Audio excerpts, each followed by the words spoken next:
So it was July 3rd, 2016. I found out I had late-stage liver kind of cirrhosis of the liver. I had no clue. It hit me just out of the blue. I thought I had asthma. I mean, I've had asthma for years, and I thought it was just my asthma getting to me. Went to the Instacare, and they x-rayed my lungs, and my left lung was completely, the cavity where my lung goes is completely full of fluid. And so I was like, oh, no wonder I can't breathe at night. And the doctor there at the Instacare wisely said, don't go home, go to the ER right now, basically. He didn't know what it was. He had no idea why. My lung cavity is full of fluid, but he said go to the ER. I spent that night in the ER, found out the next day that I had cirrhosis of the liver. It's not in my family. It's not, I don't know anybody in my family that's had liver problems. I'm the first, and it was kind of a surprise. Really quick, just to backpedal, I want to just talk about my support system that supported me through this. My family's over here at this table. Stand up, family, please, or just wave. That's my wife Jenny saw me through all this, and it's her birthday today, so happy birthday, honey.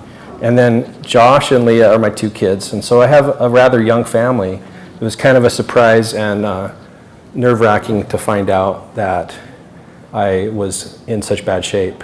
And I honestly thought I'd go into the hospital and the doctor would say, here's some pills, just take these for a few weeks and you'll be fine, you know? That's how it usually works. But it didn't work that way this time. I met Dr. Gilroy. How many of you know Dr. Gilroy? Okay, he was new at the hospital here when I met him. It was a couple weeks after I was diagnosed. He was fairly new in this hospital at that time.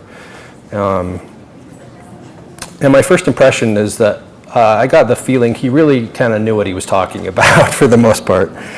Maybe it was his Aussie accent, I don't know what it was, but it was something about just his demeanor that I was like, yeah, I think he knows what he's doing. I spent the next several months after that trying to get on the transplant list, and that's, as you know, a big deal trying to get on that transplant list. So I had blood tests, ultrasounds, bone scans, heart scans, lung, all kinds of heart and lung tests. It's a tough process, and I'm sure most of you here that have been through transplant know what that's like. And then came the wait, the long wait.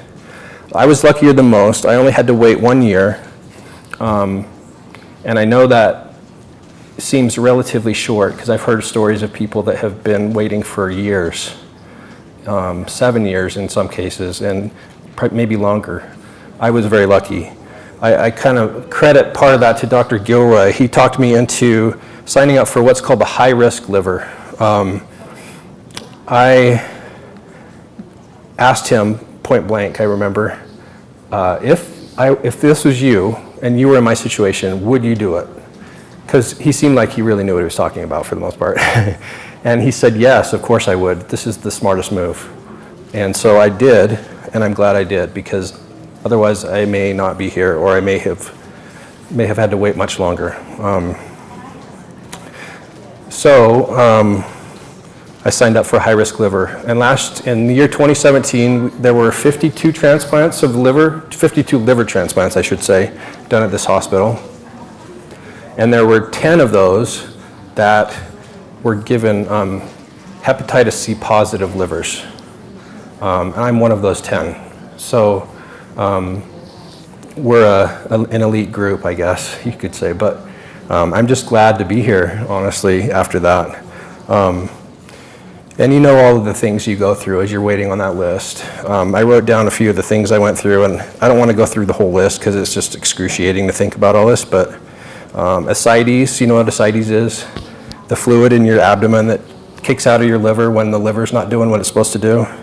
Varices, I had to go through varices surgery. All kinds of crazy encephalopathy, to the point where I couldn't remember the word encephalopathy. That was always my test. If I can think of what it's called, then I don't have it. Leg cramps, fatigue, crippling fatigue, Kidney problems at the end. My kidney started kind of shutting down at the end, but right before my transplant. False alarms. I was called up 8 to 10 times as a second tier donor, which I don't know how many of you are familiar with that, but that's like, they don't like to discard or ruin, they don't like to discard the organs. So in the case that somebody's up for a transplant and in line for a liver, and it doesn't quite work out for them, they want to have somebody else that it can go into pretty quickly. So I did that about 8 or 10 times before I actually got my own liver. All right, so transplant day. I was pretty bad off. I'd lost 80 pounds that year and was looking pretty thin. And when you see, if you ever see this picture, then it's obvious, but I don't think it's going to work. Transplant day, received a call around 10:30. It was on a Sunday, July 23rd, 2017. And this is the game that they always play. They said they had a liver available, but it was meant to go to somebody else, not me. But there was a problem with it. The catch was,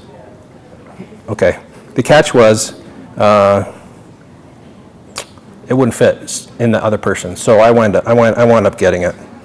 So anyway, turns out later that night, I actually found out it was coming to me.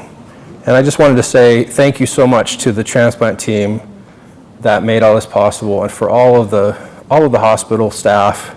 There's so many people. Like, I just remember going into the operating room and seeing just like 40 people in there waiting to participate in my transplant, and thinking, wow, I didn't realize there's so much going on in there.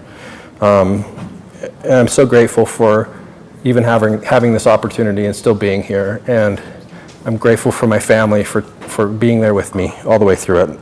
Thank you. Thank you so much.